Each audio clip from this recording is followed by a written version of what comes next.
ఈ సినిమాలో తన బాడీగా ట్రాన్స్ఫార్మ్ అయ్యింది. నేను ఎవ్రీ డే ఇంట్లో చూసేవాడిని.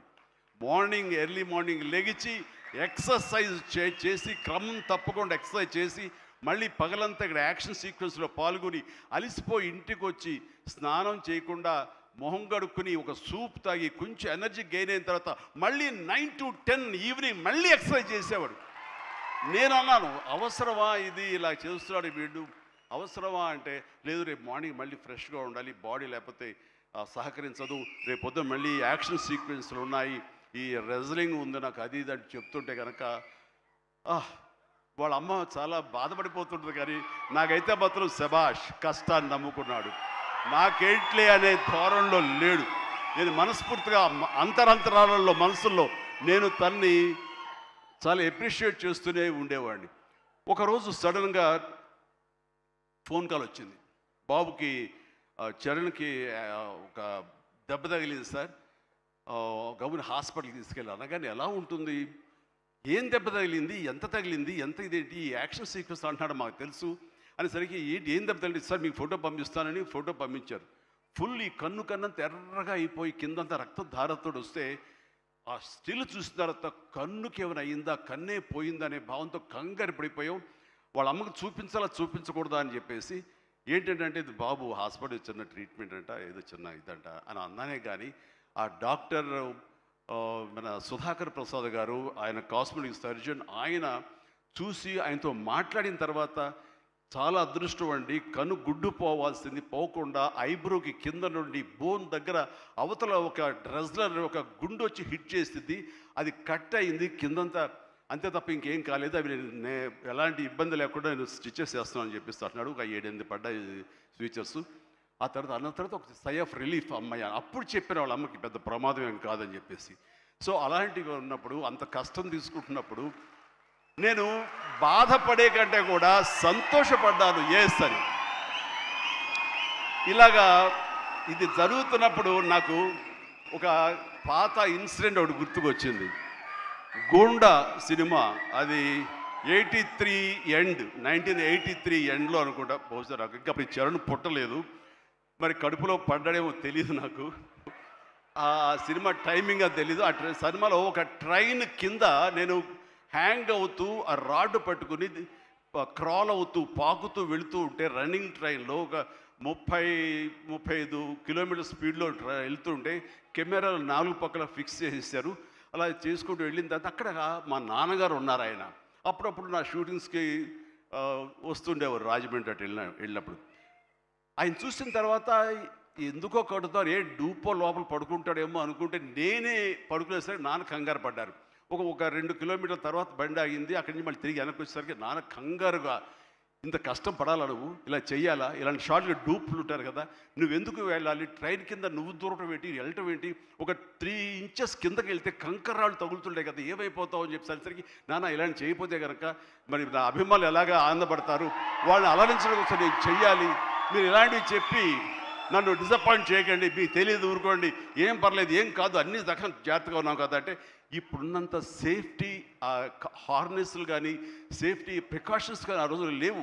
మన చేతి బలంతో హ్యాంగ్ అవుతూ వెళ్ళాలి.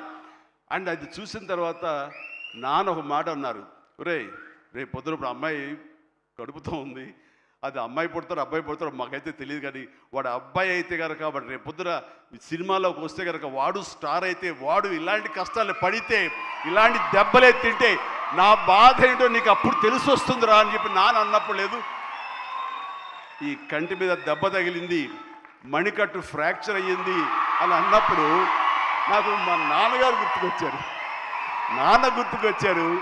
ఆయన ఆ రోజే అన్నారు, ఆయన నోటి వాక్యం, ఆయన నోటి ఇది, ఆయన బాధతోటి ఉద్వేగంతో అన్నా సరే, ఈ రోజున నా బిడ్డ కష్టానికి ప్రతీక, ఏది ఈజీగా రాదు, nothing is short cut, nothing comes, అడ్డదారులు ఏది రాదు, ఆ కష్టపడితేనే వస్తుంది. ఎస్, అలా కష్టపడ్డాడు. ఈ సినిమాకి అంత మన్నలను పొందారు మీరందరి చేత. ఈ రోజున పెద్దయే అనిపించుకుంటున్నాడు, రామ్ చరణ్ కాదు అనేలాగా ఉంది అంటే కనుక అది చాలు. ఆ బిడ్డకి ఆశీస్సులు మీ అందరి నుంచి. ఇలాగే ఉంటాం. మేము ఎప్పుడు కష్టపడ ఒకటే నమ్ముకున్నాము, కష్టపడతాం తప్ప ఏది షార్ట్ కట్లో కావాలని కోరుకోవు, ఒళ్ళు వంచి పనిచేస్తాం. ఈ రోజుకి అదే. ఈ రోజు కూడా చిరంజీవి గారు మీరేంటి 2 పూటలు ఇంకా ఎక్సర్సైజ్ చేస్తారంటే, అవకాశం ఉంటే 2 పూటలే చేస్తాను, బట్ ఒక పూట మాత్రం చాలా ఖచ్చితంగా చేస్తాను.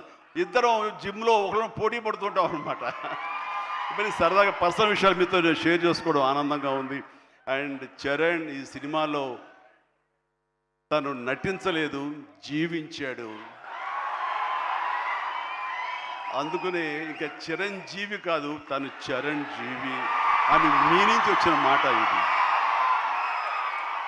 నిన్న కూడా ఢిల్లీలో పిఎం గారు నరేంద్ర మోడీ గారితో పాటు తను కూడా ఒక కాంక్లేవ్లో పాల్గొన్నాడు. రిపబ్లిక్ టీవీ కాంక్లేవ్లో పాల్గొన్నప్పుడు వాళ్ళు కొత్త కాయినేజ్ పెట్టారు, న్యూ ఏజ్ మెగాస్టార్ అని. ఎస్,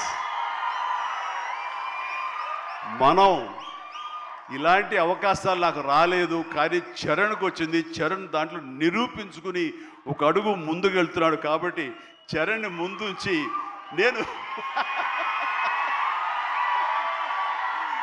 వెనక ఉండడం అన్నది సబబు, అది కరెక్టు. బిడ్డలు ఎదిగినప్పుడు, బిడ్డలు ముందుకు వెళుతున్నప్పుడు ఆ పొందే ఆనందం అంతా ఇంత కాదు. సో ఈ రోజున ఈ పెద్ది తర్వాత రంగస్థలంలో కొంతవరకు, ఇప్పుడు ఈ పెద్ది తర్వాత పుత్రోత్సాహం అనేది 100% నేను ఫీల్ అవుతున్నాను. అండ్ ఎవరో అన్నట్లుగా మరి బిడ్డ పైకి వచ్చాడు, బిడ్డ ఫుల్ ఫిట్గా చేస్తాడు కదా, ఇంకా మీరు చెయ్యాలంటే ఆహా, ఆ విషయం మాత్రం ఎస్ చెయ్యాలి. నేను అంటాను, ఇప్పుడు పని చేయటం డబ్బు కోసమో లేకపోతే ఇంకోటి కోసమో లేకపోతే ఇంకా మీరు ఆర్టిస్ట్గా పేరు సంపాదించుకోవడం కోసం కాదు. ఇది పని చేయటంలో ఆనందం ఉంది, పని చేయటంలో ఒక ఎనర్జీ ఉంటుంది. సో అది పూర్తిగా జీవితకాలం అనుభవించిన నాకు, 47 సంవత్సరాల పాటు అనుభవించిన నాకు ఆ పని అంటే ఆ ఉత్సాహం అంతే. జస్ట్ 24 అవర్స్ బ్యాక్ మొన్న ఉదయం 4:30 లేచాను. ఎందుకంటే ఎక్కడో అల్యూమినియం ఫ్యాక్టరీలో నేను 8 o'clock షార్ట్లో ఉండాలి అంటే 4:30 లెగిస్తేనే కానీ నేను వెళ్ళలేను. 4:30 లేచాను, ఒక 1 hour ఎక్సర్సైజ్ చేస్తాను, మేకప్ అండ్ వెళ్ళిన తర్వాత ఏం ఓపిక అండి మీకు అట్లాగా, ఇంకా ఎన్నాళ్ళు పని చేస్తాను మా ఆవిడ అంటుంటే, సరే చాలు వెళ్ళమ్మా ఇలా చెప్పిన డిసప్పాయింట్ చేయకు, నేను చేయాలి, చేయట్లో ఉత్సాహం అని చెప్పి. సో పని అనేది నాకు మాకందరికీ జీవన ఇది మనకి, అది ప్రతి ఒక్కరికి కావాలి, అది లైఫ్ లైన్ మనకి. సో పని చేసే విధంగా ఉండాలి. సోంబేరితనం కానీ, చూద్దాంలని పోస్ట్పోన్మెంట్లు కానీ, ప్రొకాస్టినేషన్స్ కానీ, ఇవన్నీ కూడా మా దగ్గరికి, మా ఇంట్లోకి రావు, మా గుమ్మంలోకి రావు, మా యొక్క కాంపౌండ్లోకి రావు. అందుకనే అదే కష్టాన్ని తను నమ్ముకున్నాడు, అదే కష్టాన్ని నేను నమ్ముకున్నాను. మా కష్టానికి ప్రతిఫలంగా మమ్మల్ని ఎక్కడో, మీ గుండెలు ఎక్కడో పెట్టారు. అంత మంచి స్థానం మాకు ఇచ్చినందుకు చరణ్ తరపున, నేను మా కుటుంబం తరపున మీ అందరికీ మనస్ఫూర్తిగా, ప్రజానీకానికి, ప్రేక్షక లోకానికి, ఎవరైతే ఈ సినిమాని ఆదరించారో, చిన్న బిడ్డల దగ్గర నుంచి, టీవీల ముందు డ్యాన్స్ వచ్చే బిడ్డల దగ్గర నుంచి, థియేటర్లో కన్నీళ్ళు పెట్టుకుని ఎమోషన్లో అయినటువంటి యువత వరకు, అమ్మాయిలు కానీ, అబ్బాయిలు కానీ, పెద్దవాళ్ళు కానీ, వీళ్ళందరూ చూసి ఆనందిస్తుంటే నేను కూడా వావ్ చాలు, ఈ జన్మ కన్నా ఫీలింగ్ నాకు ఇచ్చాడు. Thank you Charan, love you రా, లవ్ యూ మ్యాన్.